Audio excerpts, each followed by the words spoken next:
Terima kasih rakan tugas di Angkasa Puri. Majlis Gabungan Belia Melaka MGBM meraihkan anak-anak merdeka bersempena ulang tahun kelahiran mereka. Menurut Presiden MGBM Muhammad Ridwan Muhammad Ali, sambutan berskala kecil itu dirancang secara spontan bertujuan meraihkan mereka yang lahir pada hari bersejarah buat Malaysia. Program-program sebegini sebenarnya saban tahun kita lakukan, dan cuma untuk kali ini oleh kerana PKP kita buat secara small scale lah, dan secara ad hoc ni ini mungkin antara yang jarang-jarang lah buat secara ad hoc, tapi alhamdulillah nampaknya ramai juga yang excited lah untuk bersama. Beliau ditemui pada majlis tersebut di Air Keroh. Majlis turut diserikan dengan kehadiran Yang di-Pertua Negeri Tun Dr. Muhammad Ali Muhammad Rustam.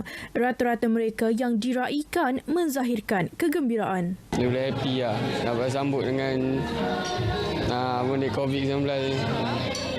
Macam potong kek, nyanyi lagu lah.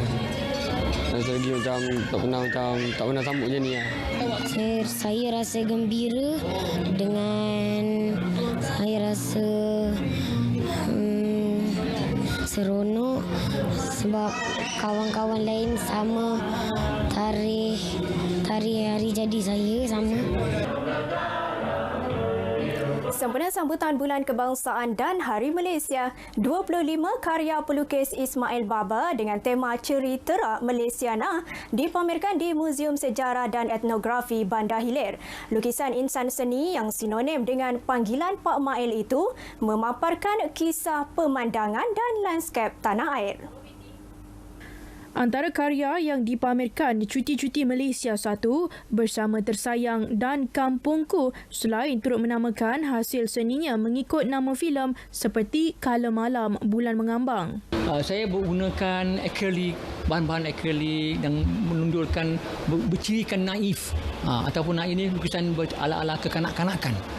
Supaya senang generasi akan datang melihat lukisan saya ini, inilah lukisan yang diceritakan dalam citra warna Malaysia.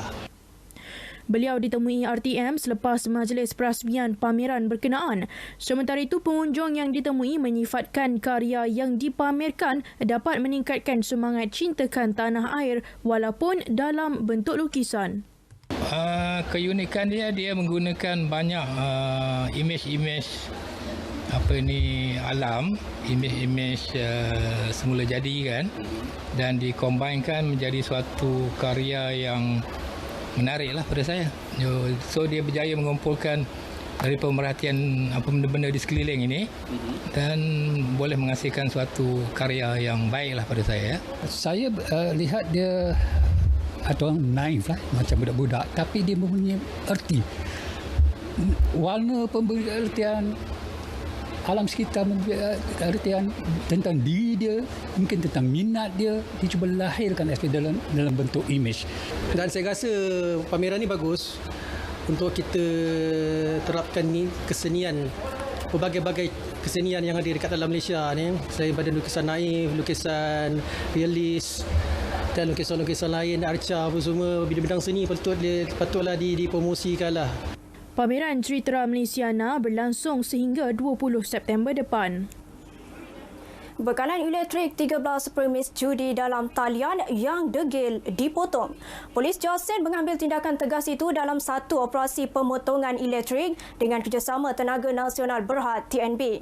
Ketua Polis Daerah Jasin, Deputi Superintendent Miss Pani Hamdan berkata, kebanyakan premis berkenaan berselindung di sebalik perniagaan alat telekomunikasi untuk mengelak dikesan pihak polis.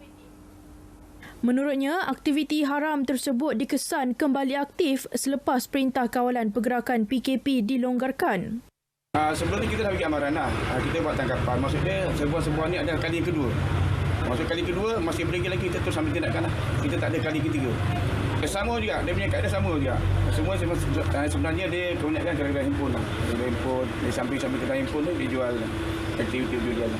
Beliau berkata demikian ketika ditemui pada operasi berkenaan di sekitar Jasin dan Merlimau. Katanya semua pengusaha pusat judi yang ditahan berusia 23 hingga 56 tahun disiasat mengikut Seksyen 4A kurungan A Akta Rumah Judi Terbuka kurungan ARJT 1953.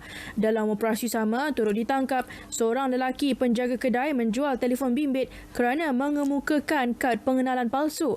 Lelaki yang dipercayai warga asing itu ditahan mengikut Seksyen 25 Akta Pendaftaran Negara 2007 kurungan pindaan. Bagi tempoh Januari hingga Ogos tahun ini, sebanyak 64 serbuan dilakukan dengan 83 tangkapan dan 22 daripadanya telah dituduh berbanding 87 serbuan melibatkan 102 tangkapan dan 60 dituduh bagi tempoh sama tahun lalu. Laporan itu mengakhiri perkembangan semasa dari Melaka. Kembali semula bersama rakan penyampai di studio Wisma Berita Angkasa Puri.